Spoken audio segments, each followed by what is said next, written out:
Paris Olympic चालू हो चुका है। हम उस पर बात करेंगे क्योंकि हमारे खिलाड़ी वहां पे गए हैं और ख़ास करके भारत की राजनीति से जोड़ते हुए इस खेलों को मैं देखना चाहता हूं। मैं चाहता हूं कि एक बार आप लोग भी इस नज़रिए से देखें जिस नज़रिए से हम देख रहे हैं।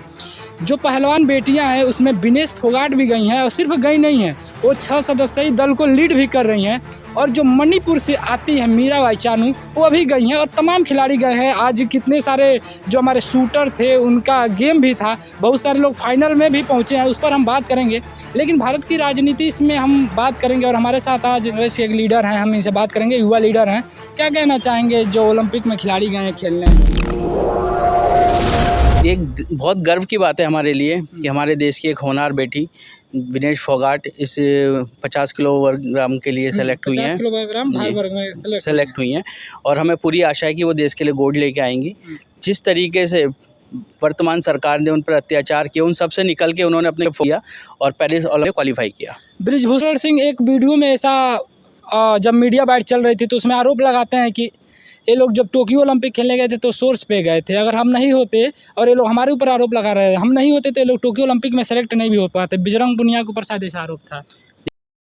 जिन बेटियों को पैरों तले वर्तमान सत्ता के आदेश पे दिल्ली पुलिस ने जंतर मंतर पे कुचला, वो पूरे देश ने देखा, पूरी दुनिया ने देखा।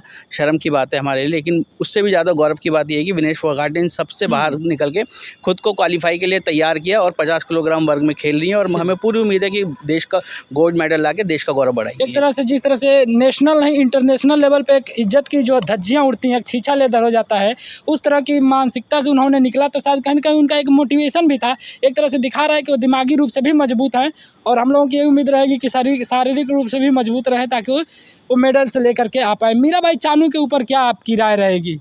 देखिए, मीराबाई चानू ने पिछले गेम में जिस तरीके से मणिपुर पिछले 1.5 साल से जल रहा है, प्रधानमंत्री को एक वीडियो जारी करके उनसे अपील करी कि मणिपुर में शांति व्यवस्था बनाने के लिए कोई पहल कदम करें। लेकिन उसके बाद भी इतने टाइम बाद भी प्रधानमंत्री जी के मुंह से ना तो मणिपुर का मां निकल पाया है। उनको विदेश में जाने की फुर्सत है, उनको अनंत राधिका की शादी में जाने की फुर्सत है, लेकिन उनको मणिपुर दिखाई नहीं देता।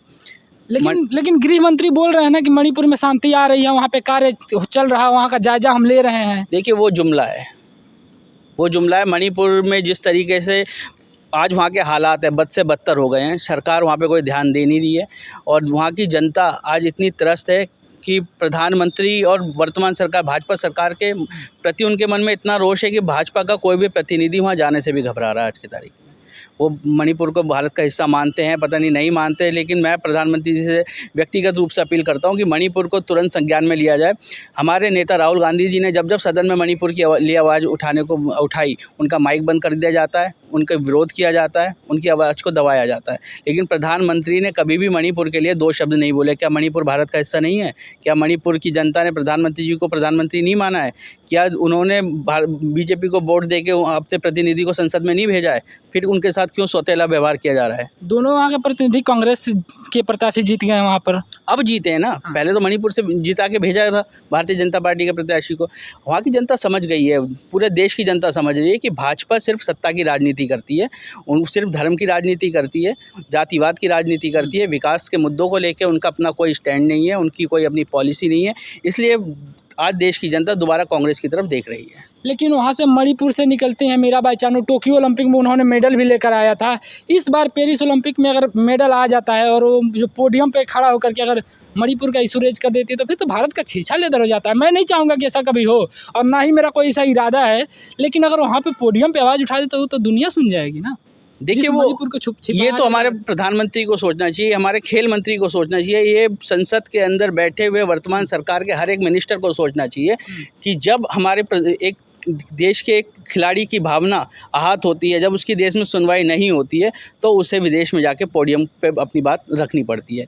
मुझे बहुत दुख है इस बात को बताते हुए कि जिस तरीके से मीराबाई चानू ने वीडियो जारी करके प्रधानमंत्री जी से अपील की थी और उस पर आज तक उनने कोई सुनवाई नहीं की, उस पर कोई रिएक्ट नहीं किया, ये सजी प्रधानमंत्री जी के सौतेले व्यवहार को दर्शाता है। मैरी कॉम भी उस पर वीडियो रिलीज की थी। जो आपने बोला कि बेटी पढ़ाओ बेटी बढ़ाओ का जो नारा था, प्रधानमंत्री मोदी अशोका होटल में तो स्वागत किए थे खिलाड़ियों का। अब किस तरह से उन्होंने वो प्रोत्साहन करे? वहाँ पे अशोका होटल में बुलाया, बाकायदा उनका सम्मान किया, बाकायदा उनके साथ पार्टी भी तो हुआ है। देखिए, अपने एक बलात्कारी महिलाओं को शोषण करने वाले मंत्री को बचाने के लिए जिस तरीके से प्रधानमंत्री और पूरी भाजपा सरकार का रवैया रहा है वो आपसे और हमसे छुपा नहीं है।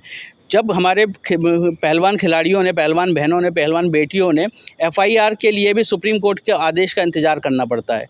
ये बहुत ही दुर्भाग्य की बात है। हमारे देश में 70 सालों में कभी ऐसा नहीं हुआ कि देश की बेटियों को अपने ऊपर हुए शोषण के लिए सुप्रीम कोर्ट में जाना पड़े FIR के लिए। FIR के आधार पर मैं तो इस बात से अचंभित हूँ, सोच के हैरान हूँ कि जब हमारी देश की बेटी विनेश फोगाट मेडल लेके आएगी तो प्रधानमंत्री जी किस हैसियत से उनसे नज़रें मिलाएंगे।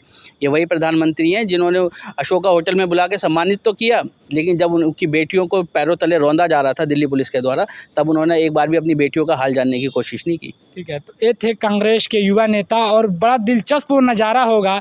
मैं चाहता हूं कि विनेश फोगाट गोल्ड मेडल जीतें और पेरिस ओलंपिक में भारत की राष्ट्रगान को बजाएं, और जब वो बजेगा तो उस समय वहां पे से लौट के आएंगी तो क्या नज़ारा होगा, देखने का बड़ा इंटरेस्टिंग नज़ारा होगा देखने में कि प्रधानमंत्री किस तरह से मिलते हैं। या वहाँ भी हर एक जैसे मुद्दों में हम देखते हैं प्रधानमंत्री दूसरे को भेज देते हैं, तो उस मुद्दे में भी अपने ना आकर के खेल मंत्री को भेज देंगे, चाहे किसी और मंत्री को भेज करके काम निकाल लेते हैं, या विनेश फोगाट से मिलते हैं। मिलेंगे तो क्या कहेंगे, एक बड़ा इंटरेस्टिंग नज़ारा है। और मैं साक्षी मलिक के ऊपर थोड़ा सा ध्यान आकर्षित करना चाहूँगा कि जिस तरह से उन्होंने खेल से संन्यास लिया, रोते हुए अपने जूते को रखी प्रेस क्लब में, अगर वह रही होती तो मुझे उम्मीद है कि जिस तरह से उन्होंने टोक्यो ओलंपिक में मेडल लेकर के वो आई थी, उसी तरह से इस ओलंपिक में भी वो कोई ना कोई मेडल लेकर के जरूर आती।